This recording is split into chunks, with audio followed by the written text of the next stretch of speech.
Sumali sa mga karera na gusto namin dayuhin at aming puntahan. Manghihiram sa tropa ng pamasahe, pero kung wala naman kami ay didiskarte. Manghihingi kay nanay kundi kay tatay, pero pag kulang pa rin kami ay magsa-sideline. Yan ang buhay namin mga karerista, para-paraan kung paano magkakapera. At di madali yung ganto klase na laro, lalo na kapag tumumba agad dapat tumayo. Kahit puro sugat na ay hindi inihinda, tuloy-tuloy sa pagpadyak hanggang matapos ang karera. Tibay na loob, yan ang nasa aming isipan, at kahit anong mangyari ay hindi umaayaw.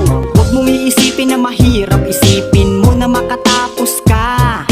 Laban ng lalabang kaibigan, kahit puro sugat ay hindi iniinda. Huwag mong iisipin na mahirap, isipin mo na makatapos ka. Laban ng lalabang kaibigan, kahit puro sugat ay hindi iniinda. Maraming salamat mga kaibigan at mga suporta na lagi nandyan.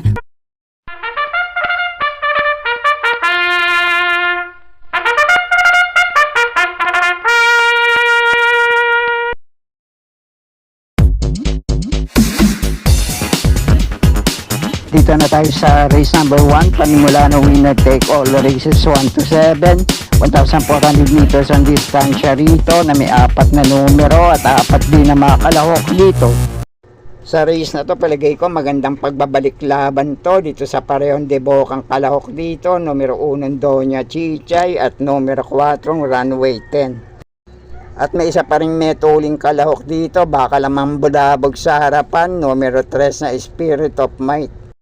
At ang tanging deremating kalahok dito na pwedeng umabang kapag nakapanood naman ng bakbakan sa harapan, naghagaran, boxing sa unahan, numero 2 sa may Jopay, pwede rin naman ito makapagparemate rito. Itong numero 1 Doña Chichay at numero 4 Runway 10, magandang pagbabalik laban to dahil may minsan laban na rin sila sa ganitong distansya. Noong ang nagwagisa naging laban nila ay si Ninong, na segundo doon si Jubilum, na tersero, na dumating si Agaron, at dumating ng pang-4 naman si Take a Chance. Itong numero 4 Runway 10 ay dumating ng pan-5. At tinalo niya naman sa datingan itong nakabandera sa laban na yon, pero tumukod lang numero 1 Doña Chichay. Kaya ang pang-primera at panigundo ko rito, palagay ko patas ang laban, matira matibay sa harapan. Diskartihan na lang numero 4 Runway 10 at numero 1 Doña Chichay. At dahil panimula ito na winner take all, baka lang makapanood ng boxing sa harapan, may tsamba rin naman. Kung kursunada nyo, sama nyo na lang numero 2 sa may Jopay. Okay, konting diskarte lang para dito sa panimula ng winner take all. Okay po, thank you.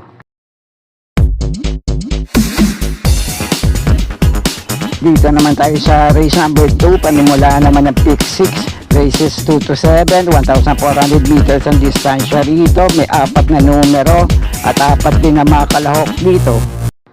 Dito naman sa race na to, katulad sa race number 1, 3 rin yung kalahok dito, pare-parehong metulin. Numero 4 Star of the Future, numero 3 na Don Damiano at numero 2 na Tenteng Enteng. At ang tanging kalahok dito na pwedeng umabang kapag nakapanood din ng bakbakan sa harapan, pwedeng makapagparemate sa likuan hanggang meta, numero 1 Red Hawk.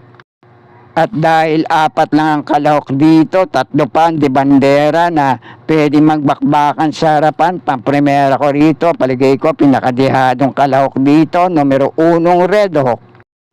At kahit sino naman dito sa 3 debokang kalahok dito na numero 2 na Tenteng Enteng, numero 3 na Don Damiano, numero 4 Star of the Future, pwede lahat pa naman yan sa pagpipilian. Depende na lang sa magiging senaryo ng bakbakan nila sa harapan. Kung kursunada nyo, sama nyo lang din sa mga diskarte nyo. Okay, konting diskarte rin para dito sa 4 na kalahok dito. Okay po, thank you.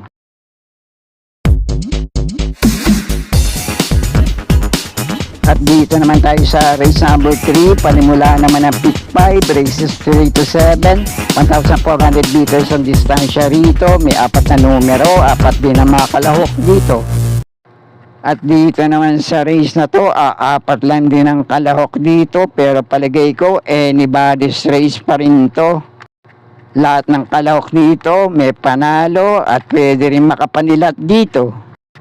At alam nyo naman sa GBT, Group Based on Time, napakarera ng MetroTurf, balansyado ang pagkakaiskrito ng mga kalahok dito.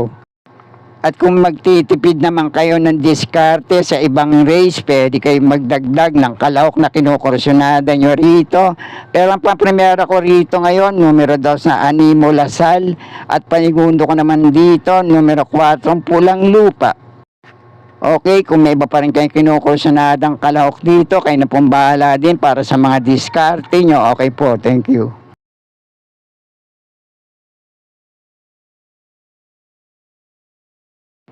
At dito naman tayo sa race number 4, panimula naman ng pick 4, races 4 to 7, 1,400 meters ang distansya rito, may 4 na numero at 4 din na mga kalahok dito. Sa race naman na to, 4 lang din ang kalahok dito, pero palagay ko magandang laban pa rin to sa grupo na to. Pero ang papremera ko ngayon dito, hindi lang mainam yung huling takbo nito sa parehong distansya. Si JT Sarati din naman na rumenda rito, numero 2 na Petron. Dumating lang ng pansampu kay off-shoulder sa tempo 1.33.6. At may dati itong mainam na takbo, yung isa 1.30.6, si JT Sarati din naman na rumenda rito, dumating ng pang-8 kay Easy Way.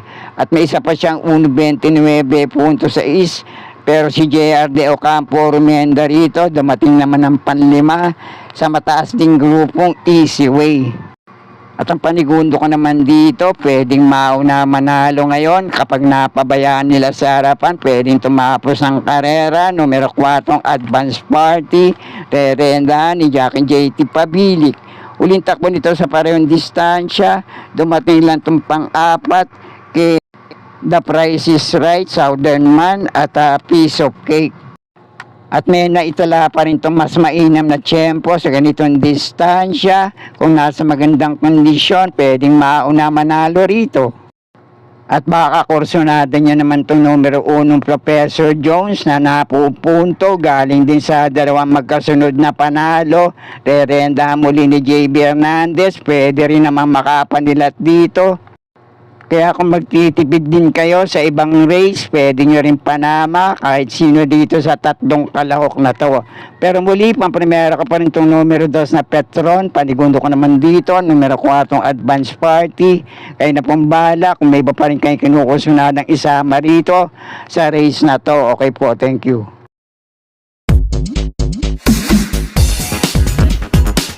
At sa race number 5 na tayo, 1,400 meters ang distansya rito na may 4 na numero, 4 din na mga kalahok dito.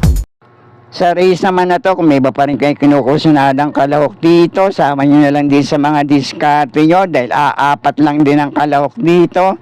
Pero ang tanging pili ko rito, itong medyo mababa na rin sa grupong lalabanan ngayon, numero 2 na I Tell You. Uling takbo nito sa parehong distansya, si Elef Desos din naman na rumenda rito, tumempo na 1.30 sarado, dumating ng pang-7 sa mataas na grupong Tool of Choice. May 1.29.8 rin to na dating itinala sa ganitong distansya. Si Elef Desos din naman na rumenda rito, dumating naman ng pang-6 sa mataas ding grupong Autumn Shower. At sana nga lang muling mapalaban to, numero 2 na I Tell You. Ito lang ang tanging pili ko rito. Kayo na pong bahala kung may iba pa rin kayong kinukusunadang kalahok dito, panama sa inyong mga pinagpipilian. Okay po, thank you.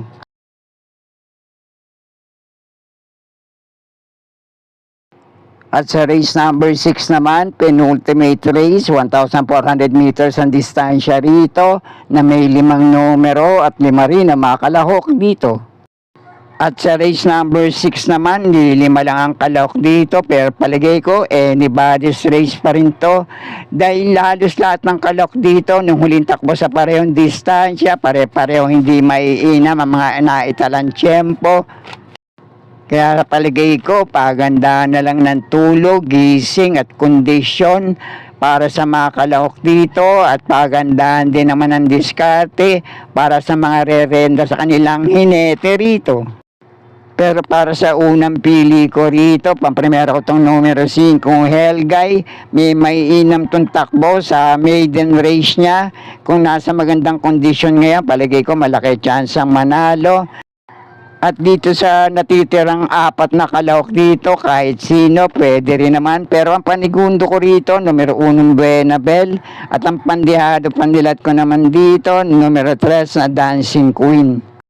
Kaya na pong bahala, kung may iba pa rin kayong kinukusunadang kalahok, panama sa inyong pagpipilian. Okay po, thank you.